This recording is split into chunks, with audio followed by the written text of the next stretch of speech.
Hey, this is Carrie from Wrap Your Head Around Silks. This is the Expecting Airless podcast, now part of the Digitant family of podcasts. How's it going, guys? Hope you're having a wonderful week. Before we get started, teacher training June 24th to 25th, Los Angeles, in-person hybrid model. We're going to do Zoom for a month beforehand, and then 2 intensive days in Los Angeles where you guys get to really learn how to teach. So I'm so excited to offer that for the first time. This is the pre-launch, and there's a whopping $300 off because I am testing the format, textbook, etc. So if you are interested, apply in the show notes.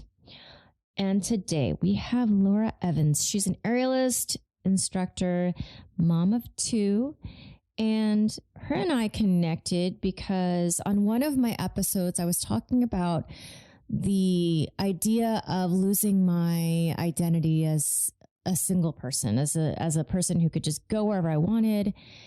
And, but I never really lost my aerial identity because I do it for money and I have a job in it. And I never really had that experience, but she reached out to me and she said, I have a really different perspective on this. She's a doctor, a research scientist, and she went through the process of potentially losing her aerial identity. She has not, but the anxiety and fear around that.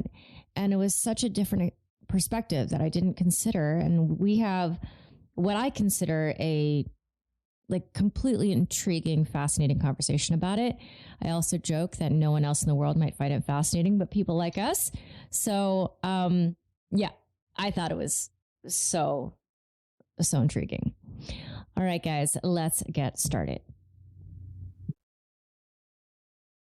I think you call us hobbyists. I recently got comfortable calling myself at least semi-professional. I feel like when I was practicing, I always looked up to people in LA and Vegas, and I was like, I'm never going to look like them. But, I did perform on the side for money fairly regularly, so it counts.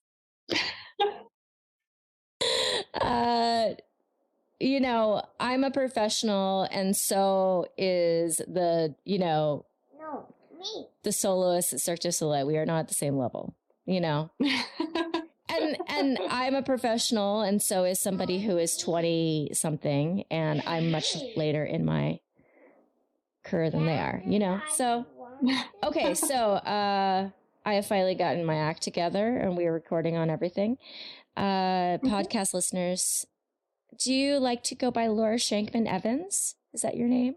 No, so I go by Dr. Shankman at my real work, my full-time work, but I am Laura Evans. Laura, what kind of doctor are you? I'm a doctor of physiology, so I hate it when people say it, but it's easiest to say I'm not a real doctor. I'm a research scientist. So you're a research scientist, so you don't practice in an office and see patients. Correct. Okay. Well, that's an easy way to put it.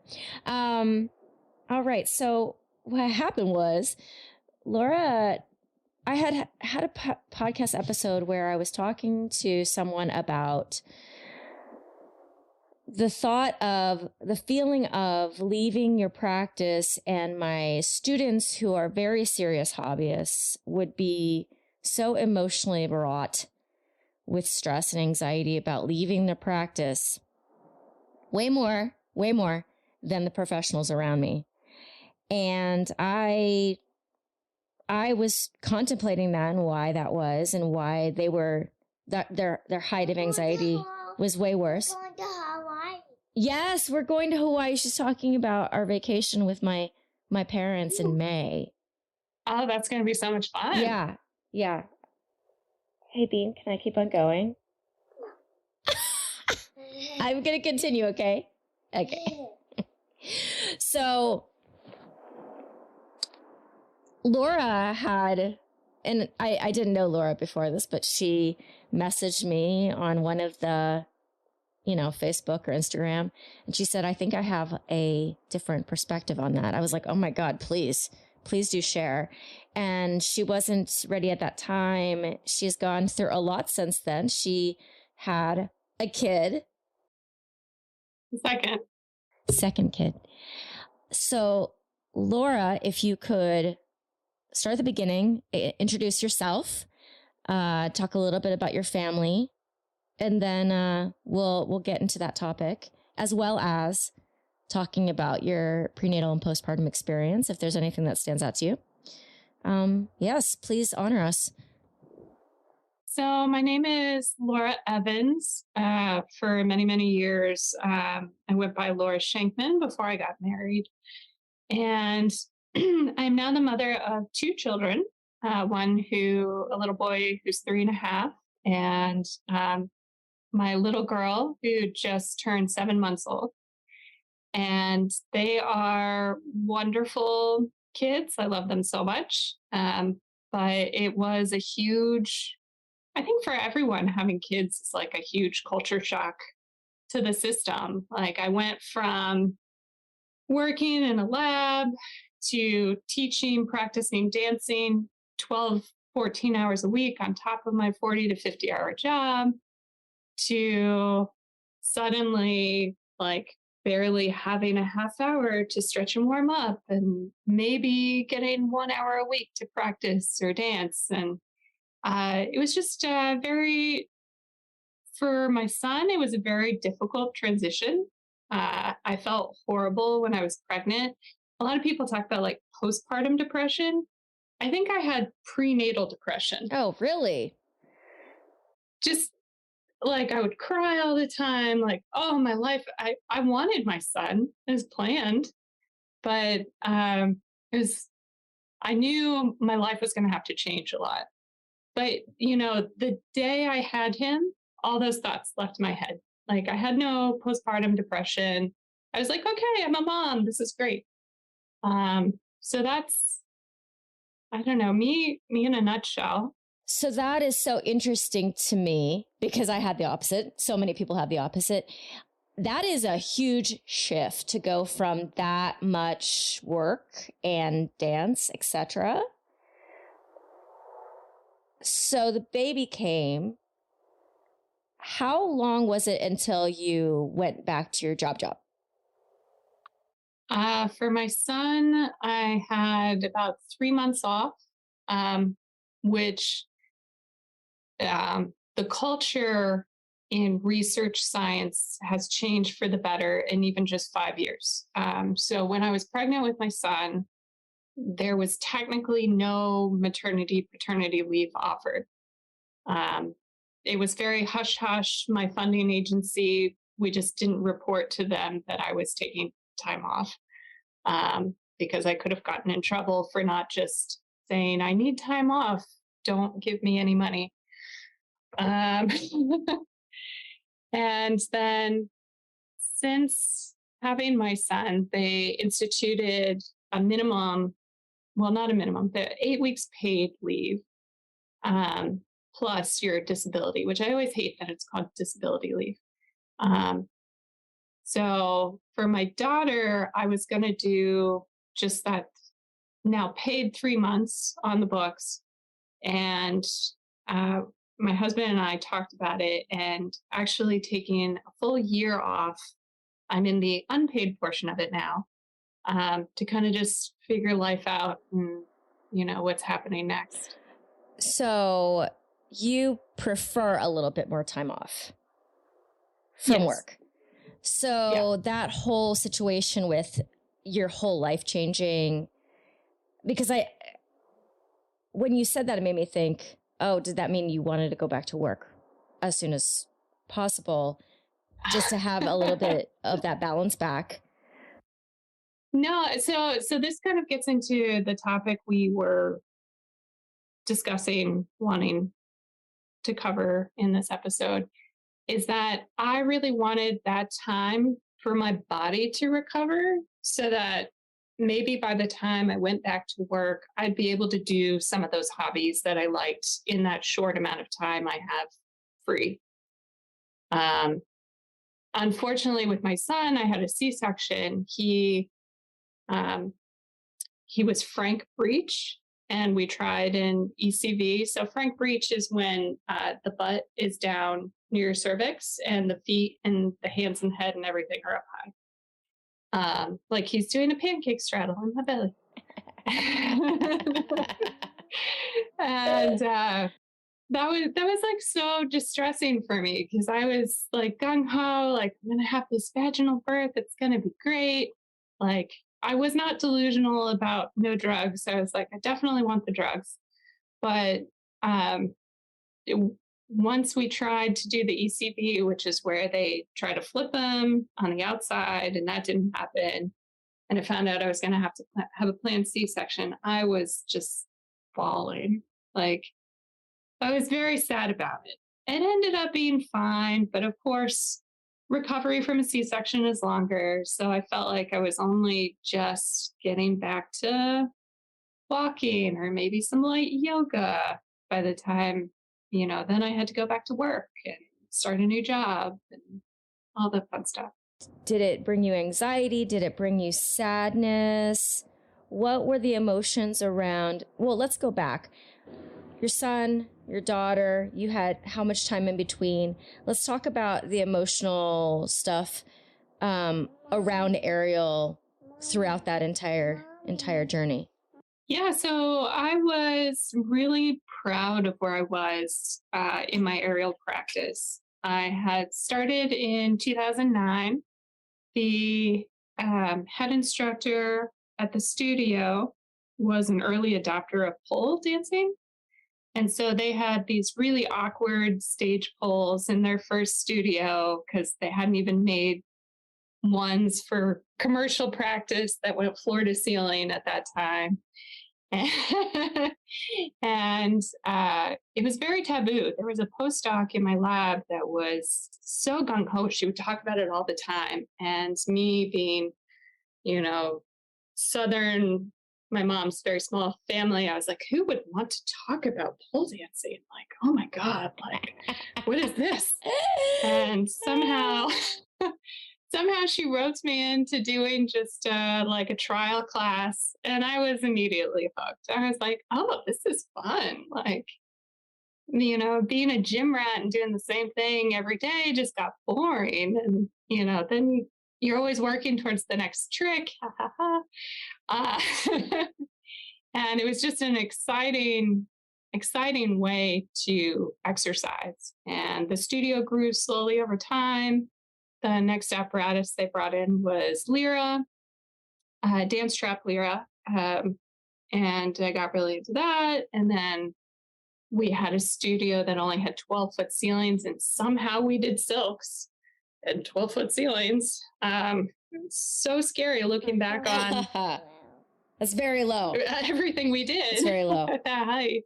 We've expanded from pole to Lyra to silks to sling to cordelice. What city are you in again? Charlottesville, Virginia. So we're pretty small.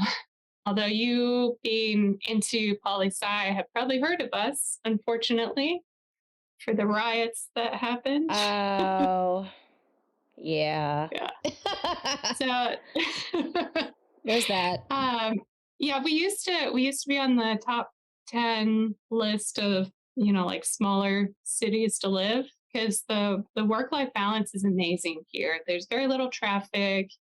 We're close to the Blue Ridge Mountains, which is beautiful for hiking and outdoors, but the university still has a lot of jobs, and we have like major concert venue. So you get like a good mix of small and big things going on. Thoughts and feelings when you first got pregnant, leaving your practice? First time. My husband and I got married in 2017.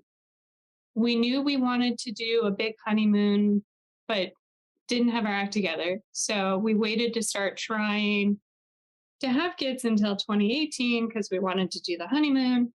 And I thought, this is going to take a couple of months. And of course, it happened like boom, right away. And yeah, it was sad for me. I was training for a Lyra competition. in DC, and it was kind of crazy. I was practicing and I thought I've just been doing, because I was doing some lion rolls, which I don't know if you know what that one is, but it's really ouchy. Yeah, on your I ribs, avoid those your at all shoulder. costs. It's like I put in two of my nemesis moves with the lion roll and the meat hook split. Again, like I said, I felt so proud. I was like top of my game. I was like, yes, I've got these two moves. I'm going to put them in a competition piece. And all of a sudden I just kept hurting myself. And I was like, what is going on? Like, I felt like I had dislocated my shoulder. Or Was like this before or after you knew you were pregnant? Before. Okay. And then I was having like all kinds of pain. And literally the night before the competition, I was in the ER thinking I was having like an ectopic pregnancy or something, like something was really wrong, like what's going on? They could never figure it out. The closest explanation they gave me was maybe I was having implantation pain. I guess some women are very sensitive to when the embryo implants in the uterus. Okay, so you went to the hospital, and when did you find out you're pregnant? I was peeing on the strips, and it was like so faint that's where I was like, I think I'm probably pregnant. Oh, I see. Something doesn't feel right, or I didn't think it felt right. Okay. Yeah, so they went in. Oh, it was so hilarious because some tech tried to draw blood from me. I ended up like blood all down my arm because I guess he poked my vein and pulled the needle out. Oh my God. I don't know. And they said they did a pregnancy test from that and I was negative. I was like, oh, well, if I'm not pregnant, like the blood test says I'm not pregnant, then I must not be pregnant. I don't know what's going on. And then they took me back for more tests. And then later in the night, they were like, oh, no, actually, you are pregnant. I'm like, who is running this show? Why didn't they just do an ultrasound? It was still so only early. 4 or 5 weeks. Okay. In, okay. So I guess they couldn't quite tell. Okay. So did you do the performance the next day? I did. Of course you did. So you did the performance, and then what? So I can't say I had a difficult pregnancy, but I wasn't able to continue very long. So your friend who works, who did all the Chains performances and was talking about like most people feel very bendy with elastin. Yeah, Fagan Harlow. With relaxin. Fagan Harlow. Yeah, I was completely the other way. So tight. Everything like became so inflexible. I kept hurting myself. My belly felt just so uncomfortably tight the whole time. Like way long before I was showing, like painful to do any kind of back bend. I had horrible sciatic where like I'd take a step and all of a sudden like my weight would give out on the one leg, but no nausea. There's one thing. There's one thing. So I kept trying to do something up until, I guess technically my last day was at 30 weeks. So I did like eke out a little bit up until 30 weeks. But the women at my studio, they're kind of insane in a good way. Yeah. Okay. So they might listen to this, but like they're intense. They're intense. Okay. 3 of them had home births, and like they continued dancing, basically until they actually had the baby. And so when I took a step back, they were, I don't know, kind of surprised, not intentionally shaming me, but kind of like, you could still do it. Like you're just being sissy, or I don't even know the right word. Well, their perspectives were different because their experience was different. Yeah. Yeah. So that was also really sad for me because I had expected, based on when I was hoping to get pregnant, that I was going to perform in our big showcase. We do a big showcase every year. And originally it was going to be in February, and I would have been 3 or 4 months pregnant. So couldn't do everything, but at least I could have some part. And then the venue changed their availability, and it was going to happen in June. So I had actually done all of the choreography. So I participate in one of my favorite things to perform is Lyra Doubles. Oh, okay. And we do a quartet every year where we have 2 sets of Lyra Doubles going. And it's one of my favorite things to do. And I had choreographed the whole piece. And then to find out that I had to like hand my baby off to other performers so they could do it was really hard for me. They did a beautiful job, but then also if I'm not participating, they change things, and you have to be okay with that when you've given your choreography to other people who might have different strengths. Yeah. But I waddled into the performance 8 months pregnant, and I did the videography for it. Okay. So I was there. How did it feel to watch it? I don't know. They tried to make me feel included. They came up and they chatted with me, but it's not the same as being backstage and doing the costume changes and the makeup and all that fun stuff. Yeah, not the same. So like, I think all of that added to that sort of, I was telling you, like depression before I gave birth. Yes. Because it was like just watching all of the things that I love to do in my free time, and not that like, at that point, you still have the time. You don't have the kid next to you. Yeah. I couldn't physically do it. And my husband had that sort of feeling 3 months after our son was born, because he was really big into CrossFit at the time. And he kept going. Even while I was on my leave. And then as soon as my leave stopped, he then felt the impact of, oh man, I can't work out as much because we have this kid now. And I'm like, yeah, that's what happens. And so prenatal, were you having thoughts of, when I do have the kid, am I also going to not be able to do this? Or was it, okay, as soon as I have the kid, 6 months later, I'll be back. No big deal, blah, blah, blah. I think in that sort of negative thought process I was going through, I was giving up Ariel. Oh, okay. Like emotionally giving it up. Yeah. Because I knew even if I went back, so this gets to our main topic, that I wouldn't be able to go back the same way. So I've always been a generalist. I like to do all apparatus, probably to the detriment of perfecting one, but being able to perform Lyra, silks. I kind of gave up pole a couple of years ago because I just couldn't fit one more thing in my brain. But I even performed a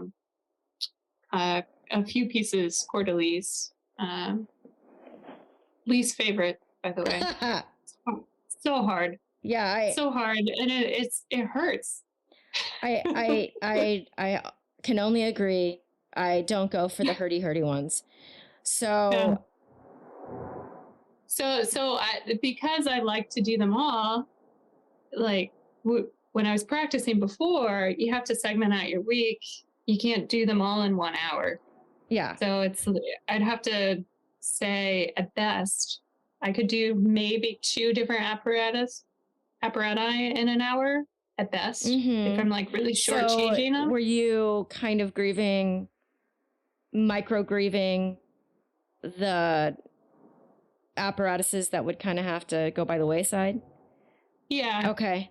That makes sense. Yeah. And I thought I was trying to figure out what I would come back to. And I had in my brain that I was going to come back to silks, but silks was the hardest for me. So I actually have not performed silks in 4 or 5 years. especially because having the C-section, the abdominal work just of climbing Oh, yeah. was too much for a long time. So I kind of dipped my toe back in with Lyra, because once you get on a Lyra, you can spin and be pretty. Until you get to the harder moves, you don't have to engage quite as much. And then thinking I was going to go back to silks, I started sling. Okay. Similar, you don't have to do as much climbing. Sure. And I've kind of gotten stuck on sling. Sling is fun. Like, I'm having fun. Oh, hammock is amazing. Yeah. I love spinning on my hand. Yeah. Oh, yeah. Love I spinning don't- on the hammock. I don't like chewing on my hammock. You don't want to share it? You don't want to share your hammock? What if other people need to use it? What? No, we're working on it. We're, No, it was fun. I took my son to the studio on Sunday, and to try to entertain him, I put an egg nut in a set of silks, and I showed him how to swing around. He was like, Mommy, let me show you how to do this thing. Oh, of course. How old is your son? He's like, I want to teach you. I'm like, oh, okay, thanks. How old is your son now? He's 3.5. Oh, so they're the same age. What's his birthday? July 10th. July 10th. She's October 18th. So postpartum after your son. Yeah, I had switched jobs. So Okay. still doing research science, but pressure to be there and perform for the new job. Okay. I had worked it out with my husband to practice an hour or two every weekend, and he would watch the baby, which at the time when you have your first kid, your life is over with the kid until you realize that those first, 8-9 months they stay put. So they're easy in that way. Mm-hmm. So he was watching my son while I would go practice a little bit, and then the pandemic hit. Ooh. Luckily, we have the location and the means that pretty quickly You got a rig. I've been putting aside any money I make from performances as my get a rig fund. Okay. And I was like, I'm still $1,000 away. And my husband was like, all right, just get it. And did you run into the problem during the pandemic where there weren't any available to buy? I decided early enough that there was still a 5-week wait, Okay. but they were there. He goes by Wolfie Metals. Love his stuff. He's made so much for me. Yeah, he was able to get one out by May. March to May. That's not bad. You always think when you have the rig at the house, it's going to be easier, but still. It's still, you have to carve out the time. Yeah. Yeah. And how do you do with the second kid coming into the world? Oh, so second time around, I'm so happy. Actually enjoyed the pregnancy. Because the first time I was just so worked up in how my life was going to change. Yeah. And now with the second one, I'm like, well, my life's already changed. So it's. Yeah. I mean, what you're basically, in a nutshell, we're talking about is that aerial identity shifting. Whereas for me, because aerial is where my money comes from. Mhm. I didn't have that experience because I felt like unless I wanted to change my actual job, Yeah. I would be going back to it and I would have time to do so because I basically can train while I teach. So Yeah. I did not have an aerial change of identity. My friends did not have an aerial change of identity. And we didn't, I have to say, the fact that it didn't even occur to me, even after thinking about it, of this, means that I didn't have that at all because it would have occurred to me, right?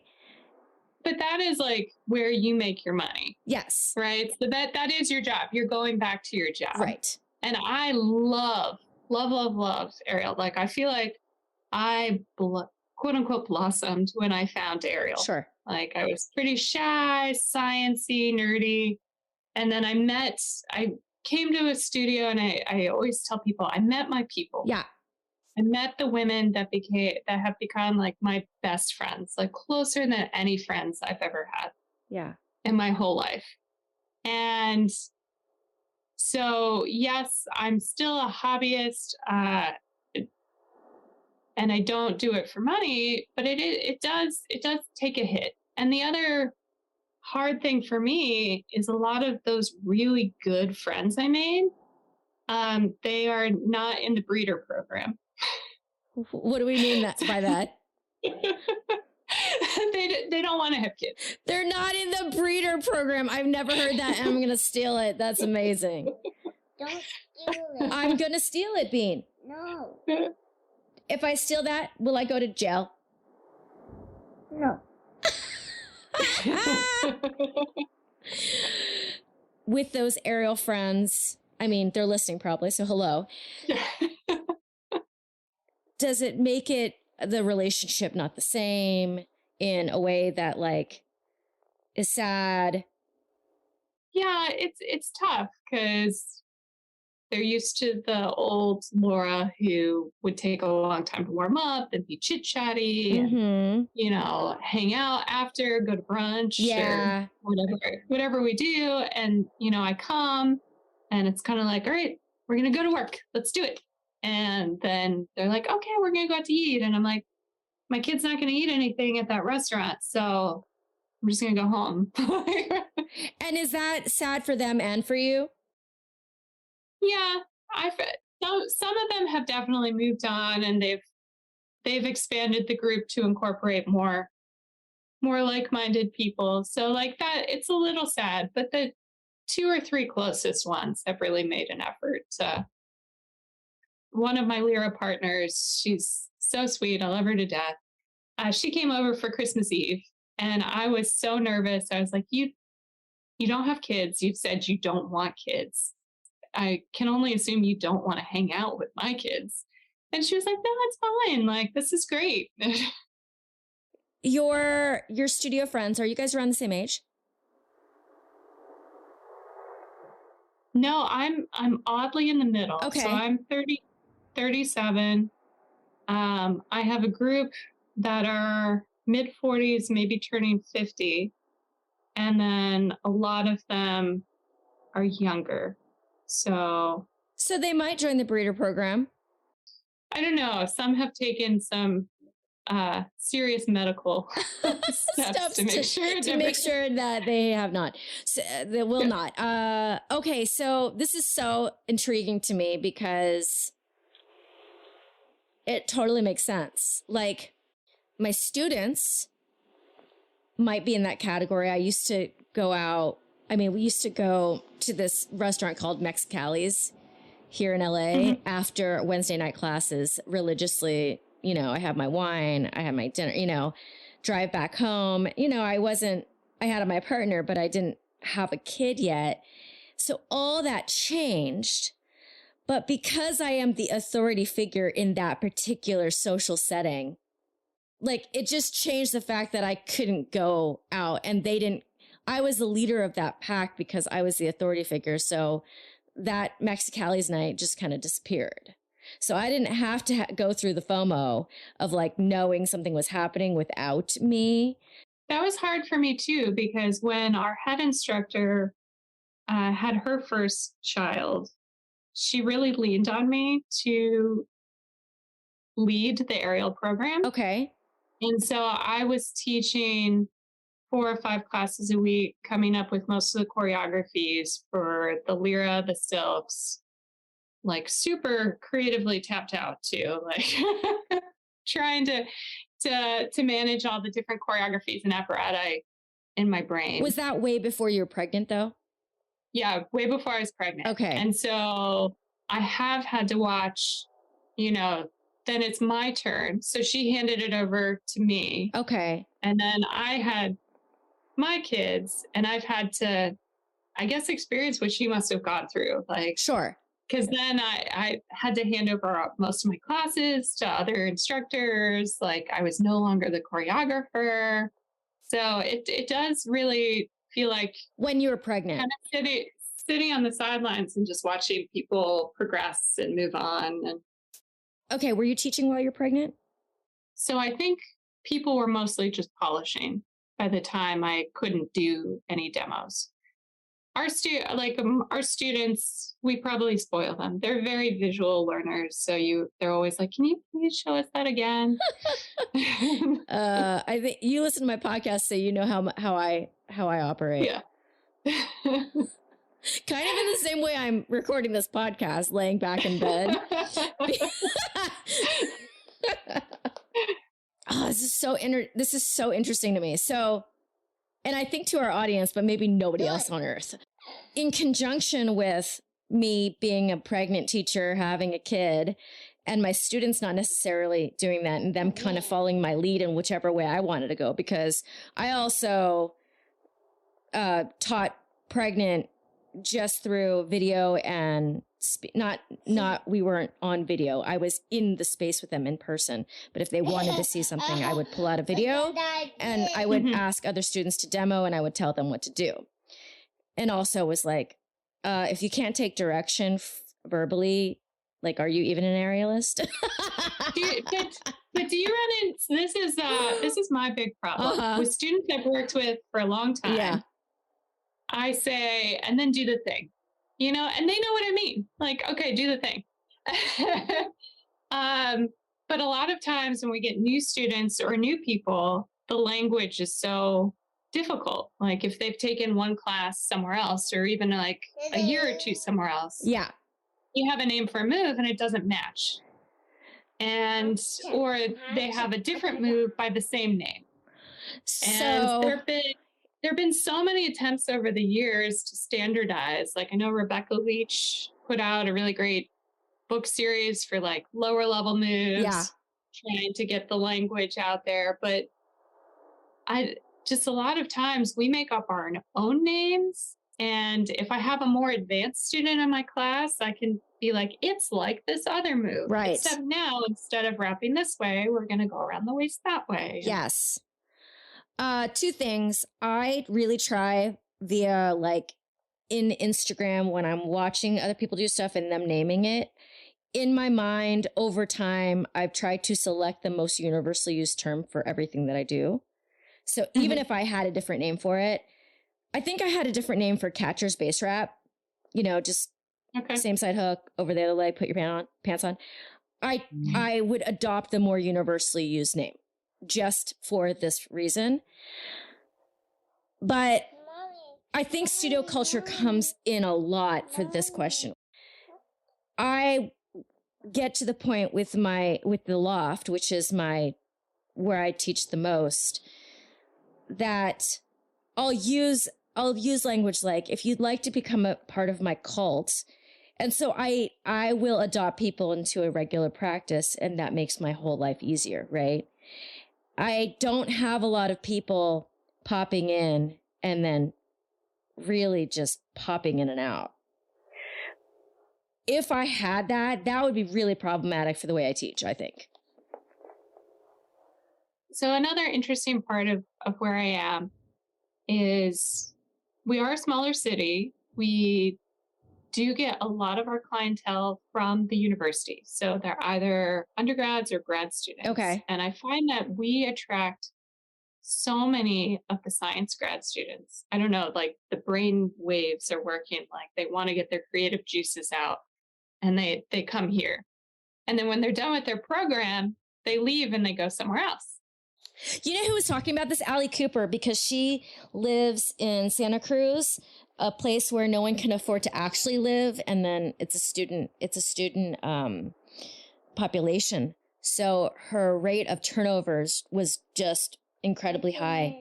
And she was talking about that. Yeah. It's really hard for us to keep instructors too. Because the instructors are coming from that same pool of people. They're coming from the same pool of people. We only charge, I'm not sure how much you charge at the loft. We only charge like $22 a person. In our aerial space, we can only have a max of 6. Oh yeah. So you just can't make that much money in 1 hour there. Yeah, you can't make that much money. It was always a source of contention because, we're spending so much time and it felt like a donation of our time. Like now that I have kids, I couldn't even teach for the amount I would have to pay a babysitter. Yes. I feel that. Yes. So it just, and you have your commute. So for me, the commute is almost nothing, but the pay is way, way less. You know what? One of my guests, she's from Utah. She's from Ogden, Utah. I remember that because that's where I send my taxes. Ogden, Utah. And she was saying that, it was Holly Ann. It was Holly Ann Jarvis. She was saying that like Ariel, like they've just not gotten their act together in Utah to actually charge more for Ariel. Mm-hmm. Partially because anytime you're raising rates, there has to be like a community consensus, like people would agree to pay that much, right? Yeah. We are the only option in a 1 hour radius. Okay, so if you guys decided to up your rates to $30 per class, what would happen? So it was an interesting experiment over the pandemic. So we couldn't have classes, so they only offered semi-privates, which they charge more for semi-privates than they do for class. And apparently the studio made way more money than it's ever made. As an instructor, you still pay to take a class. So it was hurting our self-interest. We were like, well, this is proof of concept that we can charge more. And we still have a clientele pool. We might not have as deep of a clientele pool, but the studio will do fine. You know what I've seen over time with studios in LA. LA is different. It's a different monster because, once Ariel Physique started charging $40 per drop-in, it's a lot. It became normalized in the entire city, as well as also taking in consideration that, for example, hot yoga. I am a huge hot yoga fan, and I have my membership because I won't get rid of it. Because if I do, hot yoga single class now costs like $26. Hey, yeah. And they can put as many people in the room as they can fit in there, right? So with that as a comparison, a 10-person, a $40 class doesn't seem like so much. It doesn't make me not want to go. If the price is a little, still in the range of making sense-ish, it actually brings its worth up for me psychologically. The other thing that I realized made my transition so different, it was really hard identity-wise, but for me, it was more about the amount of things in my life that I used to be able to do that I can't, but Ariel really wasn't part of that. And along with the transition, which made it way easier for me than maybe for you or for other people, was that I have a friend group of 7 of us, all professional aerialists, and 6 of us have had kids in the same time. Mm-hmm. The person who it was probably hardest for is the 7th person in my group. Because we all became moms, our lives changed completely, and she actually became single at that time. She had a huge breakup. Got it. And so pandemic was there. She was going through that entire breakup, and we couldn't even sit and have wine together because we couldn't be in the same room. And we all had kids at the same time. That support structure that was around me was incredible. And I know not everybody has that. The head of the studio, she has 2 kids. Her youngest is the same age as my oldest, so she can relate to me a little bit more. The others of the older generation that I said I was friends with, their kids, if they had kids, their kids are much older, college older. Yeah. So they're in a different stage of their life. They're going out again, having fun, and they're like, you're in the weeds. You'll come out of it eventually. And then my single friends or younger friends who have decided not to be in the breeder program, they're still of the mindset there's infinite time. What shows are we going to watch? What are we going to do? Let's go have a drink. And I would love to do all those things, but it's. I also encourage all studio owners and teachers out there to charge more money. It's hard to I've been in this for a while where I'm trying to set my own rates because I'm more freelance than anything else. And it is such an... That's so hard to know what your value is. I know. It's And such an exercise in self-worth. Yeah. And I feel like it's harder as a woman. And I don't know why it's still harder as a woman, but I just notice it. I know. I think the reason why I'm stronger in this now is because I have a bunch of women around me who we basically just cheerlead each other on in this charge more, because it's so hard to do it for some unearthly godly reason. I have no idea why, because people, you know what is the worst feeling? When I have, in the couple cases where I've had a man paying me for their kid or for some reason, and I give my rate and they're like, oh, that's so low. Cool. And I'm like, ah. Well, I'm glad it goes that way for you. We're always getting like, hey, my kid has a birthday party. Could you and like 5 aerialists come for no, we have that too. $150? We have that too. Trust me. But I have to say, for you guys out there listening, there's a reason why I get less of that now. After I shifted that mentality, I don't get those people asking me to do a lot for so little. And it is, I mean, that might net less asks and less requests. But if you're not going to say yes to them anyway, it doesn't matter.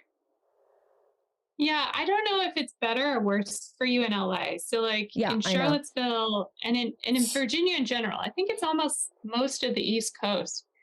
Aerial is still not, it's not as common. Yeah. And so when people ask for gigs, they have no idea what to expect. Right. And so when we give them what we think is, already kind of lowballing ourselves, but we have to cover insurance. We have to at least throw some money into the performers, even though it's mostly just for fun. Everyone gets kind of like sticker shock. Yes. And there's not as much competition here, but there's also not as much demand. But I feel like where you are, there's a ton of competition. So I don't know if you're getting undercut a lot in LA because there are just more people who perform, or... So I have to say that my students who are now performing in clubs, they are doing jobs that me and my friends will not do for the rate that they're doing it for. And maybe that's fully accurate. Maybe that's the way it should be, because I will not go do a club gig, be away from my bean, or get a babysitter for her to do aerial underpaid. Mm-hmm. So that work goes to those people, and it should. And then over time, the right work, you end up with the right work, but it is less asks. You do get asked less.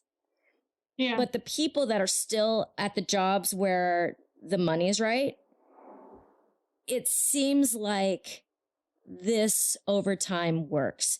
I have to say, I've heard this a lot from cities that are not LA and Vegas.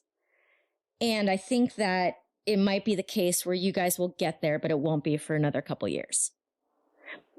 Yeah. But I mean, we had maybe 4 gigs that we could count on regularly every year, and we loved it. There was a local film festival. We would always do the wrap party. There was a first night. We would always do First Night Virginia. We would always, for a couple of years, we were invited to do Capitol Pride. That was so much fun. And that was like the most money for the least amount of work. I loved that one. mm-hmm.